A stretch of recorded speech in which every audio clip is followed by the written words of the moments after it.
Perez's first pitch hits him.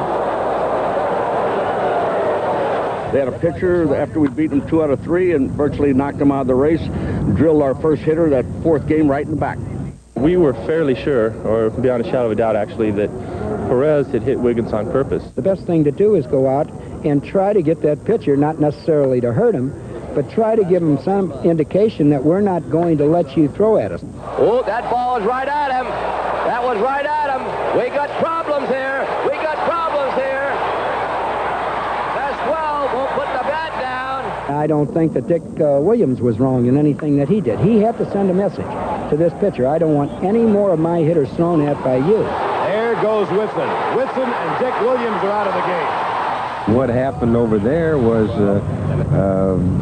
San Diego's pitchers had bad aim. Today I'm joined by Paul Jackson from Project 318. Paul is an accomplished writer, having written for ESPN.com, and is also working on a book. Project 318 is a treasure trove of baseball stories. I encourage you to check it out. I've provided a link in the video description. Today, Paul and I are discussing a 3-part series he wrote about titled The Battle of Atlanta. This game in August of 1984 resulted in a total of 16 ejections with multiple stoppages for fighting. What happened that day? And why did things get so out of control? Let's talk to Paul and find out. Welcome, and thanks for joining me. So let's talk a minute about you and what you're doing. First, what was the impetus to get your project started, and why Rule 318 for the namesake? Yeah, no, for sure. I've been writing on Substack for a little bit over a year now, and the project is really a storytelling project for me, where I'm kind of trying to take a lot of different kinds of baseball stories and tell them in the kind of best possible way that I can. So taking little moments, kind of forgotten moments, but also moments like this, which is still a pretty famous, moment, even, 40 some years later. And, I really like doing it on something like Substack because there's a lot of freedom to do things however you want. You're the editor. And my work, thank you for, pointing that out. I'm a writer first. And so, there's a lot of, kind of joy in the details, kind of reveling in the craziness, a lot of deep dives, a lot of research, bringing in kind of more humor and fun tangents than you kind of might find in kind of a straight journalistic kind of approach to talking about some of these things. So I've just kind of kept going with that, right? What do I want to talk about this week? Kind of what decade are we in this week? Trying to kind of keep me and the people reading on their toes, right? But always trying to kind of be an accessible entry into the story for people, but then to really do a thorough and good job of telling it. And 318, so since a very early, within the first 10 years of the National League being founded, so we're back in the 1870s, 1880s, there has been a rule in the baseball rule book that basically talks about the home team is responsible for maintaining order on their grounds during a game. And if they don't do that, ultimately the game could be forfeited to the visiting team, right? And so I kind of just picked a year.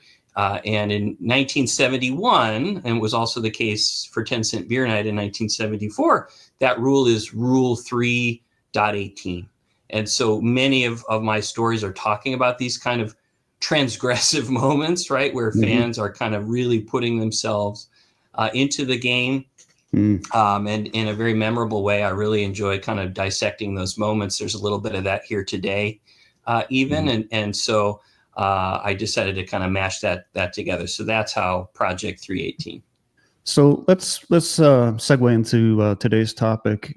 As I said, your most recent 3 articles are focused on what you titled The Battle of Atlanta, a brawl between my Atlanta Braves and the San Diego Padres in August of 1984.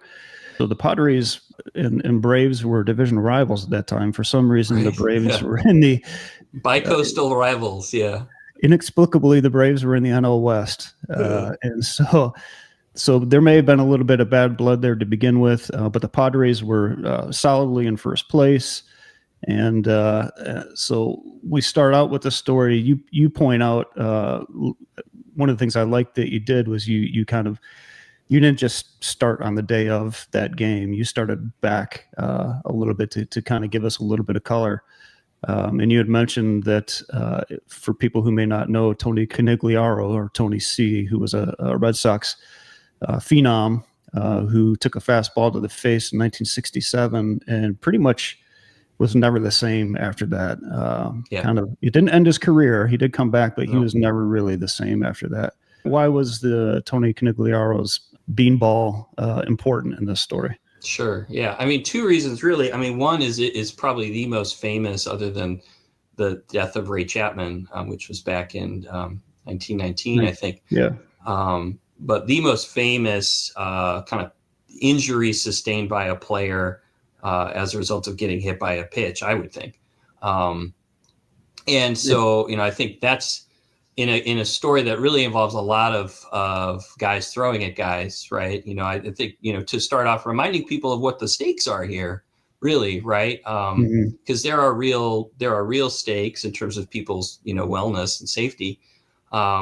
But also, small baseball world, because, and I didn't know this, until I started just kind of creeping around the story, right? Trying to kind of find the edges of it, that Dick Williams was the manager of the Red Sox that year.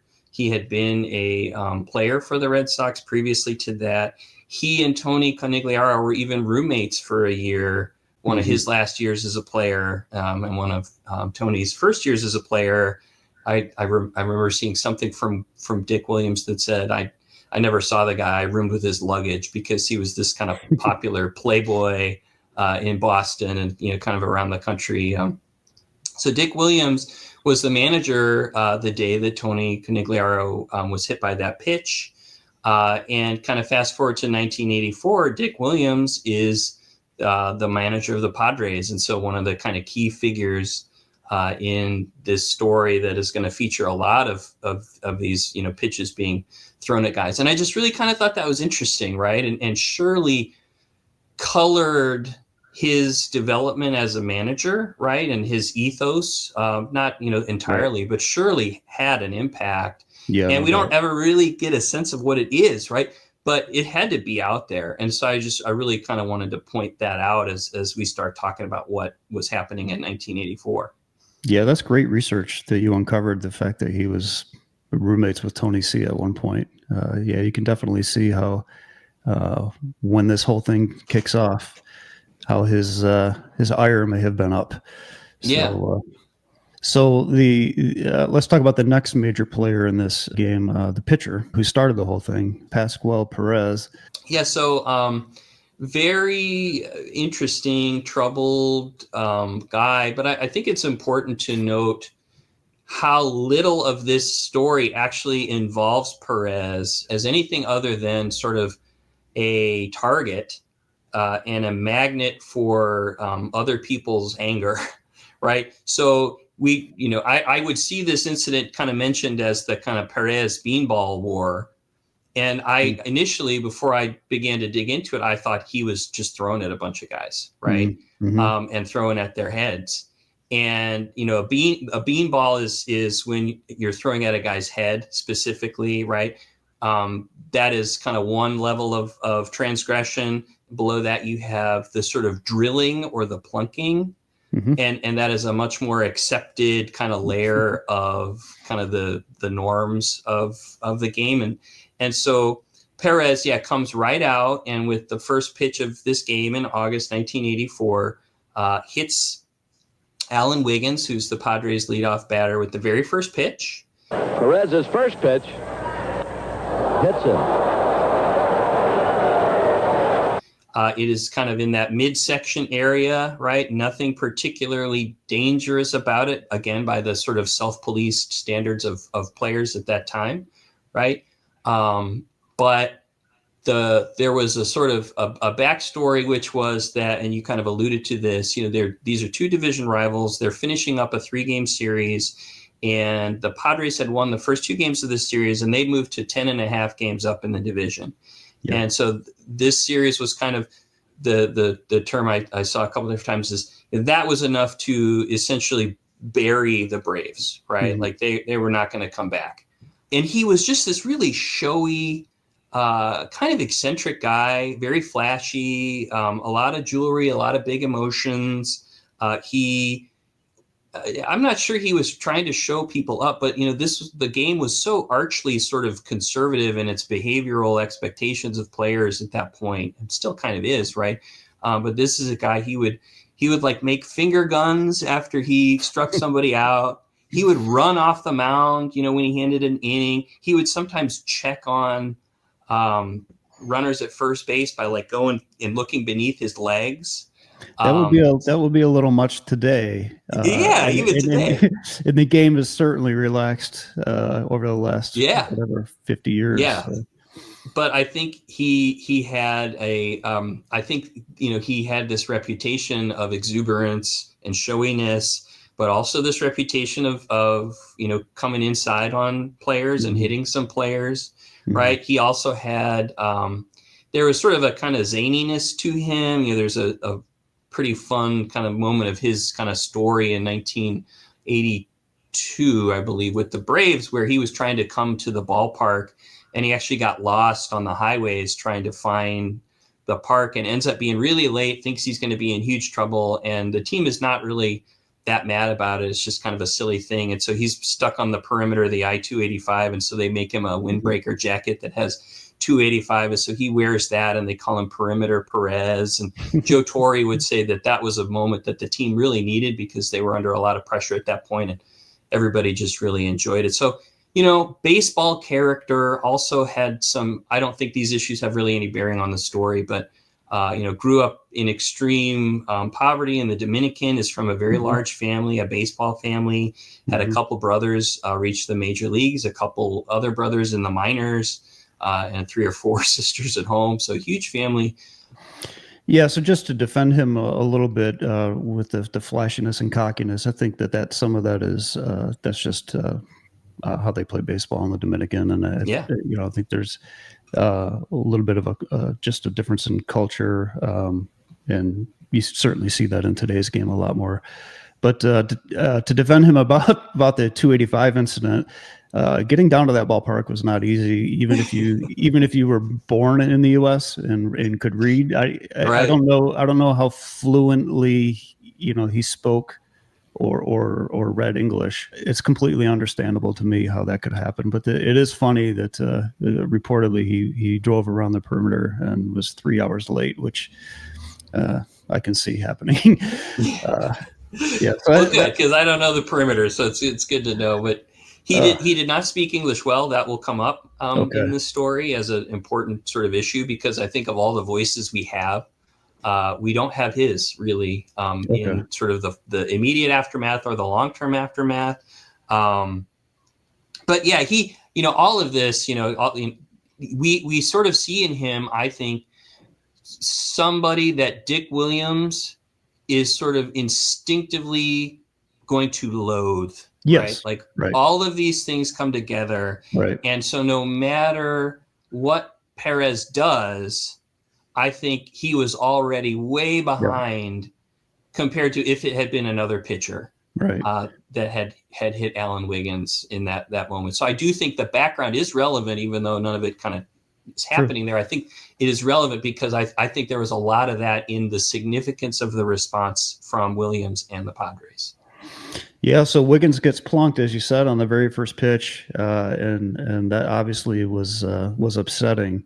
You had mentioned that there was some conversation in the dugout immediately about how how the Padres were going to respond. You'd said that the Padres catcher, Terry Kennedy, had asked his manager, do you want us to drill Royster? And he said, no, I want you, Royster being the Braves leadoff hitter. And he said, no, I want you to get Perez. Right. So that's just, people can think what they want, but that's just the way baseball is played.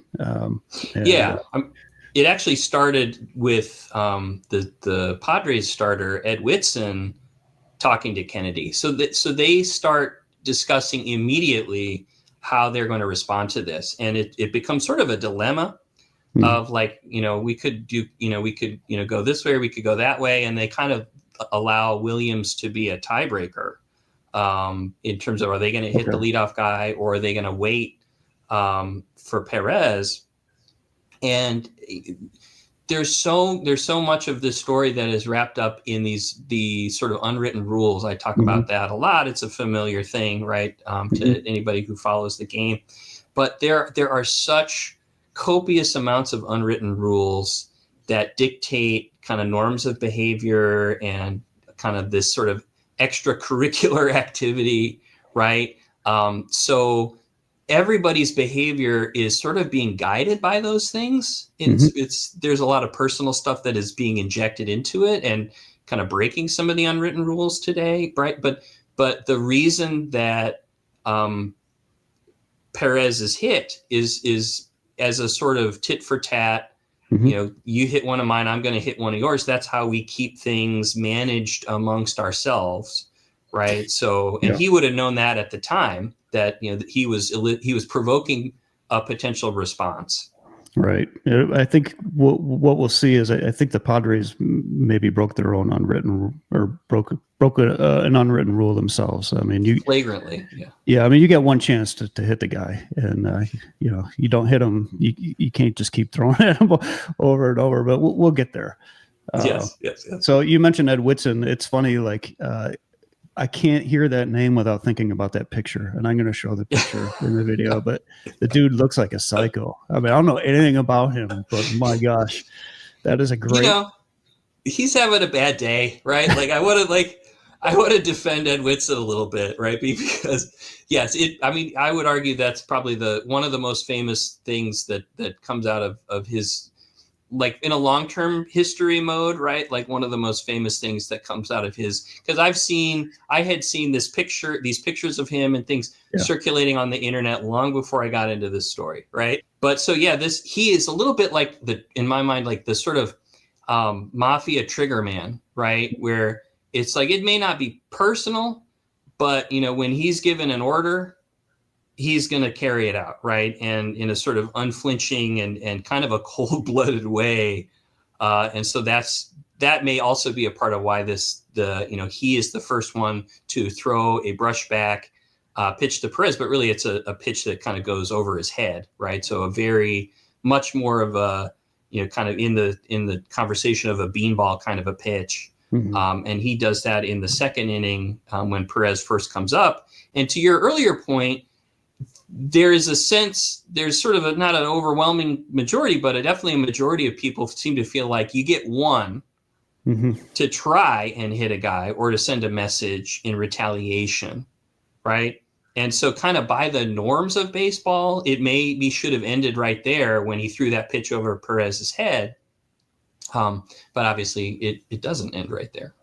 Yeah, so as you said, that was the bottom of the second, and he did try to hit him, and either I don't know if Perez was just too agile or what. So warnings were obviously issued by the umpire, which is kind of textbook. And Perez probably thought he was in the clear, and then he came back up in the bottom of the fourth. Right. So in the bottom of the fourth inning, 1 out, and the Braves ahead by 3. This time Whitson tried to hit him again, and you mentioned in your article not once, not twice, but 3 times he threw up and in trying to hit Perez and was unable to. And as I mentioned before, Baseball Reference doesn't show ejections, so you wouldn't know just by reading the game log what had happened. I'll show the Baseball Reference game log here, but you see that Greg Booker replaces Ed Whitson. And with no other remark as to why. Yeah. But obviously Ed became the first ejection for intentionally throwing at Pasquale after a warning. Well, sure. And, Dick Williams follows Ed Whitson automatically because that's the rule, right? And, it's a word on the warning rule, which, I believe comes about in the 1970s and kind of the second half of the 1970s. And for a lot of the old timers and the people that are currently the managers and the executives, on the span of their experience with baseball, the warning rule is still relatively new to the game in 1984. And there was a lot of controversy about that rule as a sort of bureaucratic interference in sort of players self-policing, right? And so the warning rule, which I think we're pretty familiar with today and pretty accustomed to, and seems pretty straightforward as a way to sort of de-escalate things. But the big complaint at the time was that the warning rule doesn't allow for retaliation, right? So once a warning is given, we can't even get back at the guy who started it, right? And so that was a big frustration of people like Dick Williams and others. So he is supposedly, thrown out of the game at that point and goes, he claims he goes back to his office. Joe Torre would say, again, without a lot of particular evidence, that Williams did not leave the scene entirely and sort of continued to lurk in, kind of the tunnel leading up to the dugout, and, would continue to sort of whisper in people's ears about what he wanted to have happen. And Williams denies that and says, I didn't have to tell anybody anything at that point.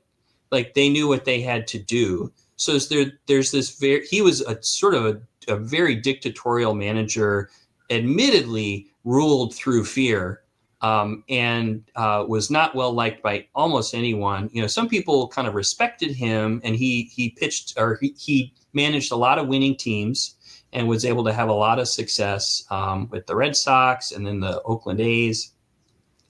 So when people needed somebody to come in and win, Williams got called a number of times, but he was not well liked, and kind of was a guy who wasn't friends with players, right? Really kept his players in line. That was his style of managing. So, yeah, we have the next pitcher out is Booker, I think, and Booker just kind of picks right up, and also we go to a sort of real conspiracy type situation here, right? Because we have multiple parties now involved, right? This isn't just about Whitson being crazy, right?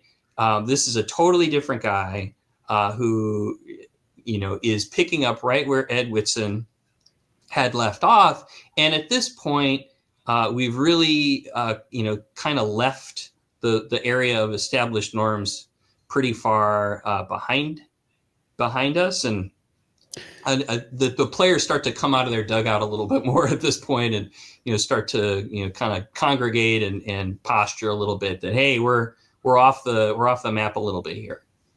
So we should mention at this point that Whitson, by failing to hit Perez, actually walked him. So yes. Now he's on first base. Yeah, it's important because he was on first base when Booker came in, and you had mentioned, as you point out, that Booker's next pitch, seemingly, possibly intentionally wild, kind of forcing Perez to take second base.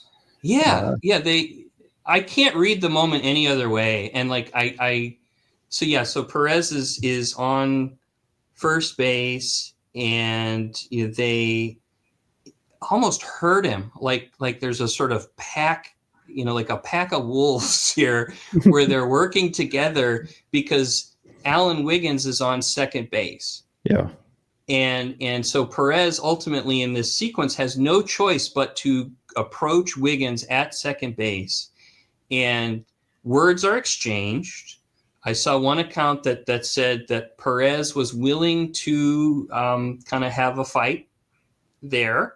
I only saw that once, so I don't have a lot of substance to back that up with. But afterward, Wiggins was asked, why didn't you guys just work this out at second base there when you had your chance? And he said, his comments made me feel like that was a real moment, because he acknowledged, I had my shot there, but for some reason he didn't take it.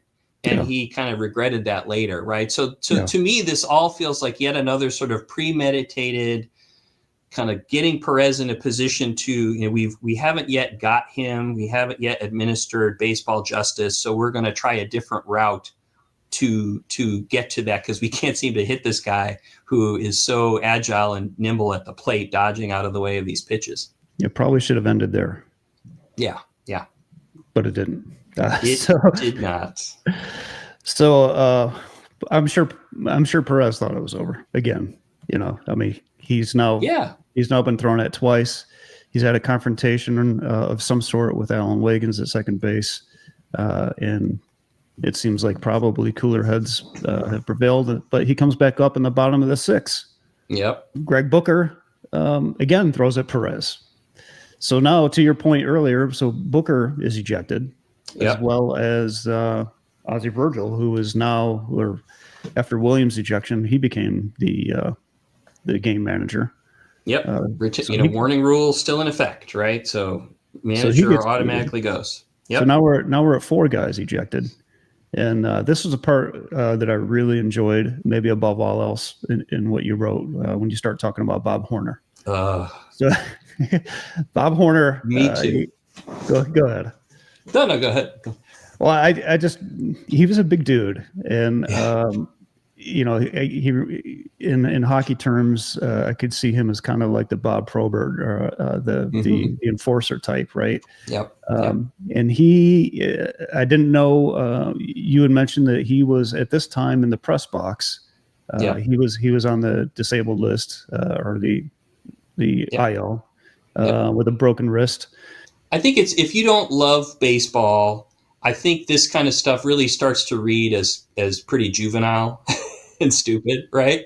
But I would take more of a sociological perspective on it, a little bit of like, all this stuff is so ritualized, and the people are moving and taking action and playing their parts, not because it's written down anywhere that they have to do these things, but because they just instinctively know over decades of tradition that this is what they need to do, right? So is it dumb? Are these, just boys, being stupid? Absolutely, right? But there are deeper sort of levels of interest, for me at least, in that sociological way.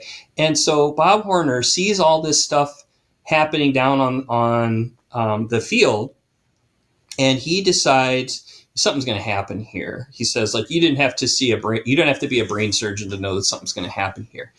And he knows that the rule says that players are not allowed to be in the field, but I think also in the dugout, unless they are dressed in uniform.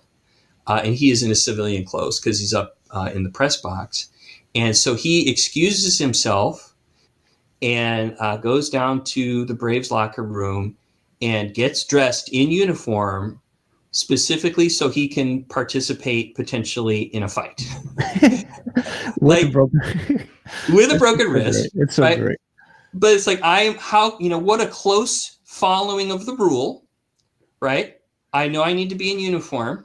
Mm-hmm. And then so I can break the rules, right? So I can be there to participate. I could just see him in the locker room casually getting dressed, like he's he knows it's coming, rolling up the sleeves, getting ready to go out there. He didn't know when it was going to happen, but you could kind of sense it was going to happen. A legendary moment. Yeah, so it's my favorite moment in this whole thing too. Absolutely. So he does. Because I'm sorry. So now he's sitting on the bench watching, and now we kind of get to the 8th inning. We have another pitcher, and there's some of the Padres would say that after the sort of Wiggins failed to take his shot, they also thought it was over. Yeah. It's not clear. We don't really know kind of what Greg Lefferts was thinking. He's the new pitcher, kind of a soft tossing lefty kind of a guy. And he finally hits Pascual Perez. Ozzie Virgil. So now Jack Kroll runs the club, and Lefferts delivers inside, and I think he's going to be gone too. Here come the Braves. They are going after Lefferts. For the 4th straight time, Perez coming to the plate, and we've got one going now. And there are are some hot-tempered individuals out there. But yeah, so finally somebody gets him. But of course, the Braves at this point are really beyond being fed up and are feeling like this is way out of the bounds of what the Padres were afforded kind of in the culture around retaliation and kind of protecting your teammates. So a lot of emotions have been building up. And so finally the teams, we've got like our first true brawl moment of the day where the teams kind of, all crash together. And, Perez is not really a part of it. Like he's shoved back pretty quickly. And there's this whole other, talk we could have about kind of the rules within the fight, within the baseball fight, because there's a lot of rules about kind of finding people that are your physical equivalent, but also your sort of status equivalent. Like, the stars are not, you can't go after the stars unless you are a star yourself. There are these sort of, there's this idea that there are these enforcer guys, and you really want to try to stay away from them if you can, because, some players will say, I go into these fights to keep up appearances, but then I'm in conversations with people, or I'm trying to be a peacemaker, right? But every team seemed to have a couple guys who it was really real for them when there was a fight. And so you're trying to stay away from those guys. So the fight from this point on is really conducted by people that are not Pascual Perez. And he actually kind of indiscreetly, in my view, goes all the way back to the dugout and is standing in the Braves dugout while the fight is happening. Yeah. And he gets noticed. So there's just, brawl, whatever.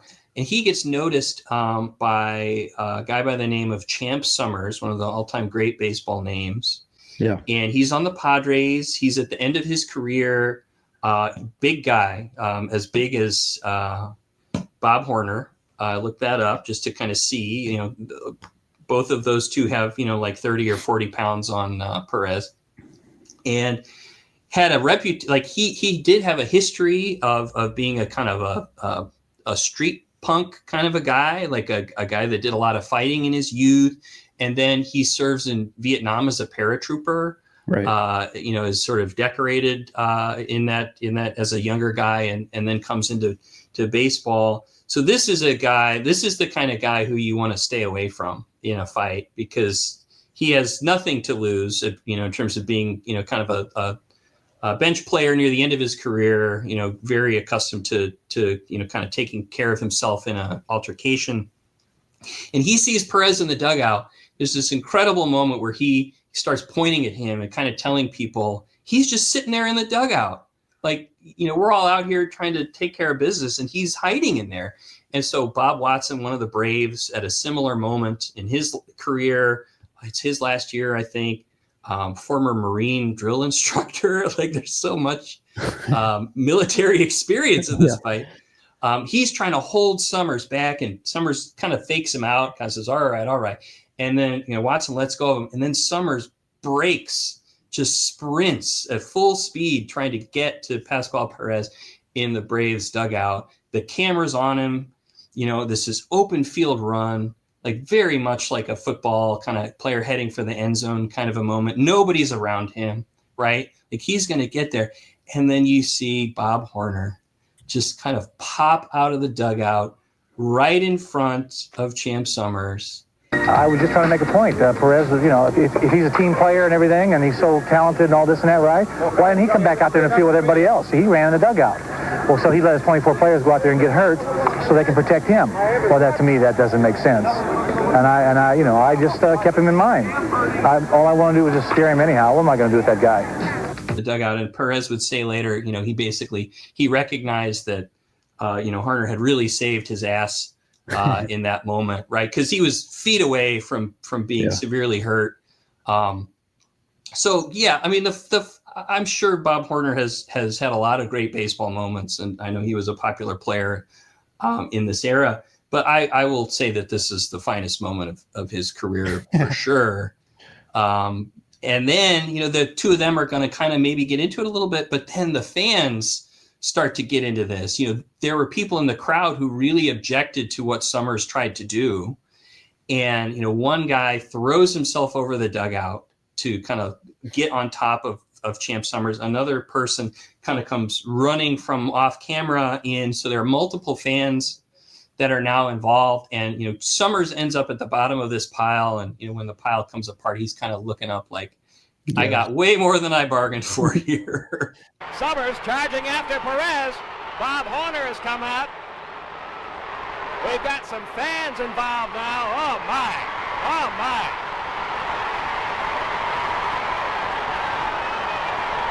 This one is very close to getting totally out of control. A couple of fans have come down onto the field. Other fans were involved throwing things. There's still one fan down there in the middle of all that. It looks like Rick Camp is trying to protect the Padre down there now. In a way, it's good a fan got involved because that'll turn all the players. It's like a family feud. Turn all the players against the fan.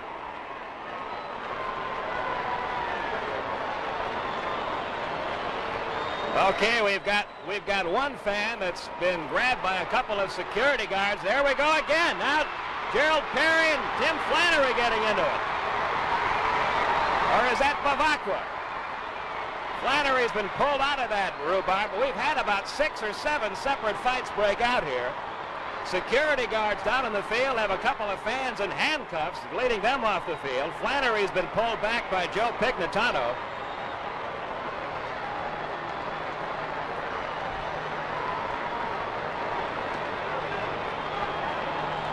It's not so funny anymore.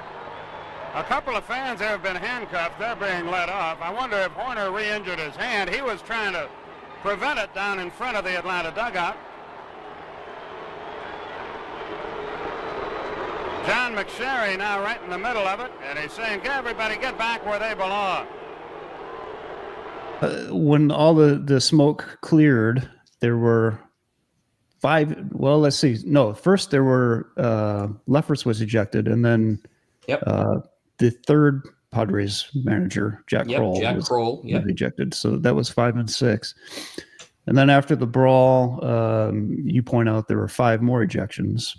Yep, there were 5 players, 2 from the Padres and 3 from the Braves, and one of them, Gerald Perry, was very involved in some of the kind of immediate fighting, and I don't have a lot of information about what Rick Mahler and Steve Bedrosian and Bobby Brown from the Padres were up to during this brawl, but they are the people that are kind of fingered for fighting and ejected ultimately from the game. So now we're at 11 ejections at that point.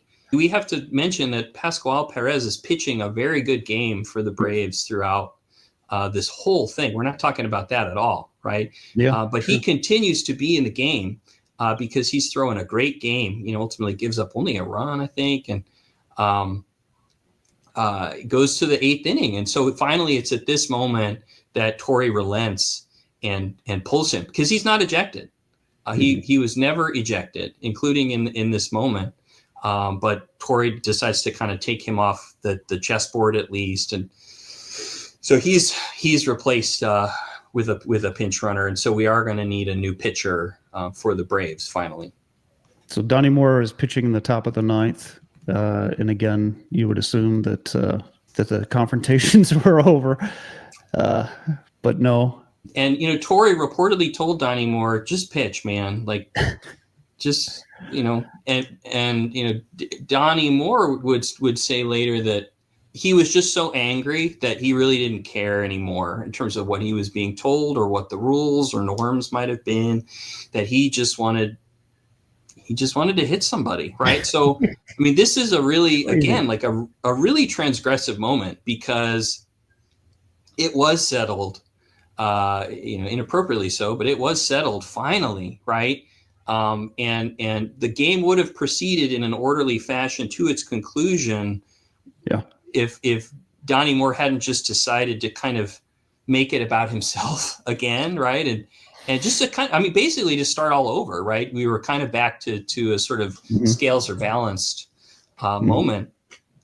But no, he hits Greg Nettles. So, he's hitting, a a big name player, kind of a star for the Padres. And Nettles had hit a home run earlier that day. Donnie Moore says that didn't have anything to do with it. Nettles was the first guy up. Yeah, it could have been anybody. And he was just going to hit, kind of whoever that was, right?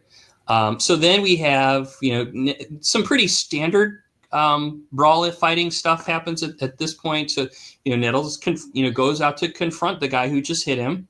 And Donnie Moore does a really sweet little kind of bullfighter move to get away from Nettles. And you only get, as the hitter in that situation, you usually only get one shot before the infield kind of falls on you, right? Like the catcher tackles you, or you only get one, and so he missed Nettles missed with his shot. Donnie Moore takes over on the mound for Atlanta as we go to the ninth inning. It is 5-1 Braves. We are still trying to find out for you if anyone other than the pitcher Craig Lefferts and the third acting manager of the day, Jack Kroll, were ejected, or if any Braves players were, because in a melee like that one, you'll sometimes have players from both sides thrown out. Okay, we've got the word now on the players who... And that pitch hits Greg Nettles, and he's going after Donnie Moore. Here we go again. Nettles in the middle, Moore backing out. The benches are emptying again. My, oh my, oh my.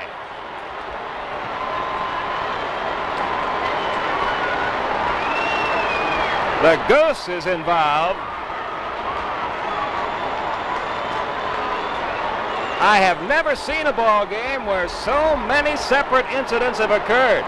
Now here come the guys who were thrown out earlier for the Padres coming back out. Here's who was thrown out during the last melee, along with pitcher Craig Lefferts and acting manager Jack Kroll. From San Diego, Bobby Brown was thrown out. Goose Gossage going after Donnie Moore. They're heading toward the Braves dugout again.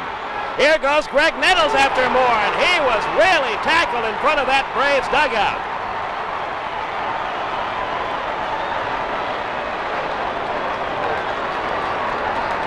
The last time these two teams had the benches empty, Lefferts was ejected, so was Jack Kroll. Bobby Brown was ejected from the game for the Padres. Champ Summers was ejected from the game. And three members of the Atlanta Braves, Rick Mailer, Steve Bedrosian, and Gerald Perry, were all thrown out. Nettles at the bottom of all that, Joe Torre pulling Alan Wiggins away. Steve Bedrosian, who's been thrown out of the game, is out in the field. And we got another one breaking out. Another one is breaking out. Gene Garber pulling Tim Flannery away from somebody.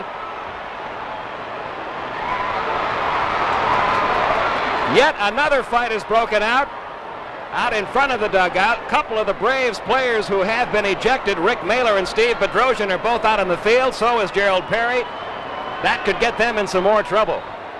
A fan has just thrown something into the Padre dugout. That's got their players upset again. The security guards are going after someone. And just say, hey, that's enough. Let's finish it some other time. You'd hate to do that, but how much... Boy, Ed Whitson is furious. He is furious. One of the clubhouse attendants for the Padres trying to cool down the fans. Whitson was ejected from the game back in the fourth inning. Look at those eyes. I'll tell you what, Greg Nettles is fortunate he didn't get hurt. Oh, I don't know who leveled him with a flying tackle, but they really nailed it. Let's watch it again. Right in on the hip, and that's a pitch that's impossible to get out of the way of. And we've got more trouble breaking out. The Padres and some fans are getting into it. Over by the Padre dugout, the umpires and the security guards head over that way to try to fend off any problems over there. Now a fan is trying to steal a batting helmet, and he's going to get leveled. Jerry Royster just tackled a fan over by third base. Padres are coming out again. A fan tried to come down on the field and run off with a batting helmet. Ed Whitson trying to get back out on the field. Norm Sherry, Harry Dunlop restraining him. Yet another fan being walked off the field by security. So we're getting close to the end here, finally. But the fans are really worked up, and this is the second major fight that's broken out on the field. A lot of it's taken place kind of on the foul lines by the dugouts. Champ Summers comes back. He's not in uniform anymore. He's just wearing a T-shirt or whatever. But Ed Whitson was in the trainer's room, I think, getting some work done after his outing. He got half a day's work at least, and so he comes back out to the dugout, and he's wearing nothing but his pants and shower shoes, and that gold chain. Yeah, the gold chain, and looks completely insane. Like really looks, right? You'll show the picture, right? But becomes a sort of a similarly legendary moment for Ed Whitson, just because he was captured on camera, in a state of half dress, but also looking truly, mad with anger, kind of a thing. And so he and Champ Summers are part of this Padres group that are trying to point out fans in the seats who are throwing stuff or are being really abusive, verbally abusive. And Whitson is jawing with those fans. At one point, he's holding a black bat, and he's using that as kind of a pointer for the police and the security. And he's talking to these fans, and he starts screaming at somebody and slamming his bat on the dugout roof, and really was losing his composure. And then a fan elsewhere sees, just totally unrelated, right? Sees a helmet on the field near third base, decides, I'm going to run on the field while everybody else is fighting and get this helmet. Like, that's going to work out. I don't know what this guy was thinking. So this fan runs out to grab this helmet, and he is tackled by a couple of the Braves players, actually, because nobody wants the fans involved. That's one of the other, kind of big cultural rules here. None of the players appreciate that. This is their business, and the fans getting involved in it is bad for everybody and dangerous. So they take out this fan, but Ed Whitson sees this and just goes absolutely ballistic. And I really don't understand why. I've studied the film of this, and I've read everything I could about it, in a month's worth of research time, and I do not understand why seeing that set Ed Whitson off to the level that it did.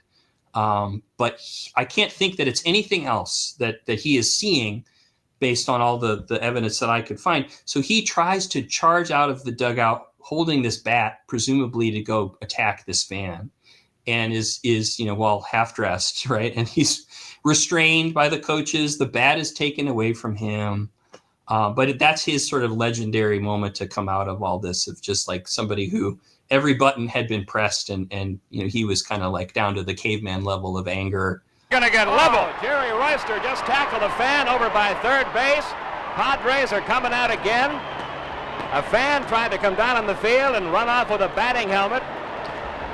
Ed Whitson trying to get back out on the field. Norm Sherry, Harry Dunlap restraining him. Yet another fan being walked off the field by security.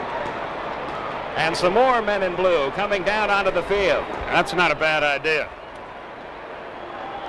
And I'll tell you where they're going to need security too, is to get the Padres out of this ballpark to the airport. What a fiasco. What a sad... That's the sad part. And John McSherry, the umpire, says, I've seen enough. I've had enough. He sends everybody back to the dressing rooms who's not involved in the game. So the walls are lined with police.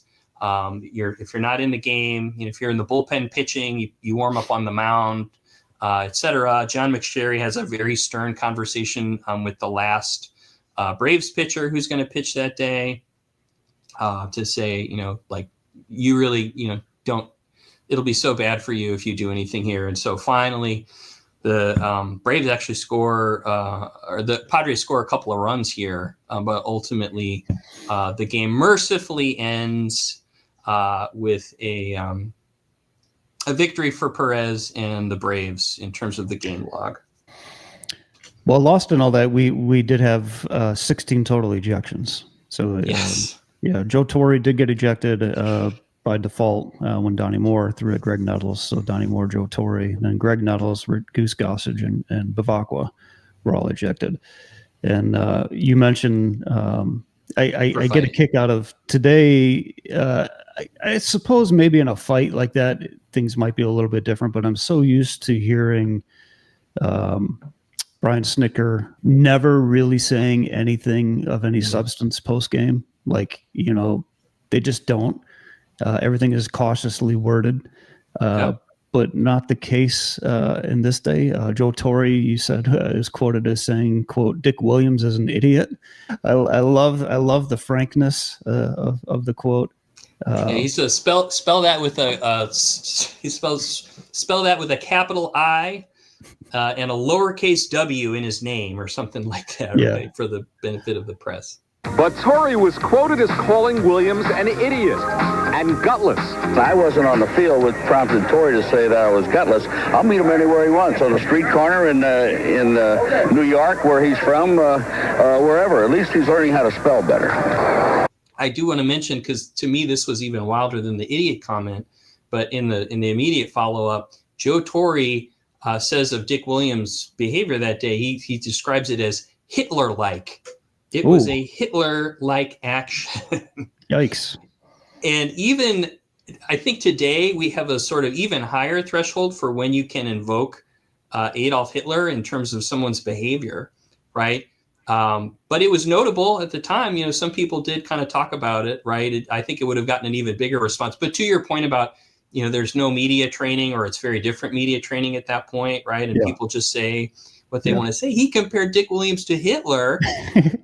And then later, Dick Williams came around and said, "Tell Benito over there that I don't appreciate." So he's calling him Benito Mussolini, which I thought was a really sort of historically savvy kind of a, response dig. So we've got some really crazy back and forth while we're waiting for these fines to ultimately come down and kind of give the sort of National League's version of who's guilty and to what extent here. And Dick Williams was by far the winner. Yeah, amazing. What a great story. I saw on LinkedIn that you're working on a book. What's the status of that, and what's that about? Yeah, so the book, I do that kind of in and around in my writing on Substack. And, so the book covers the 1970s, my favorite decade. And what I've done is I've picked a moment from every year of the decade, so like 1970 to 1979, and all of the moments kind of involve another one of these kind of crazy transgressive moments. So 1970s, we have 3 baseball forfeits that involve crowds in the game and on the field. So you got 10 Cent Beer Night, which we've talked about, and a couple of others. And there were a ton of other moments that came close, where for various different kind of reasons, but I was able to find a moment in every year that also allowed me to talk about all the kind of really rich and interesting characters of the decade. And so, one chapter we're in Atlanta, and, one chapter we're in Oakland, and, there's plenty of Pete Rose material in the mix. And, but it's also a lot of these events kind of touch on the changes in the game, right? And the labor revolution in particular. And so I get a chance to tell that story too. So the book is like 90% done. All I have to do now is my 1975 chapter, which is about the Dodgers and their fans and their vendetta against the aforementioned Pete Rose, but also in the same year that one of the Dodgers players, Andy Messersmith, is involved in the sort of arbitration hearing that leads to free agency. So with the book, I like to say, come for the riots and maybe stay for a little bit of the labor history. So awesome. Well, fantastic. When you actually get that thing finished, let me know. I'd love to have you possibly come back on and plug it for. Oh, sure. Yeah. Yeah, and none of my stuff, that's the nice thing about writing about history. None of my stuff goes bad, right? It's all there and written up. And so, I really enjoy when people go back and find something that is a part of their fan history. And thank you for this. This has been really fun to talk about this crazy thing. Oh, I loved having you on. Thanks so much for your time. Absolutely.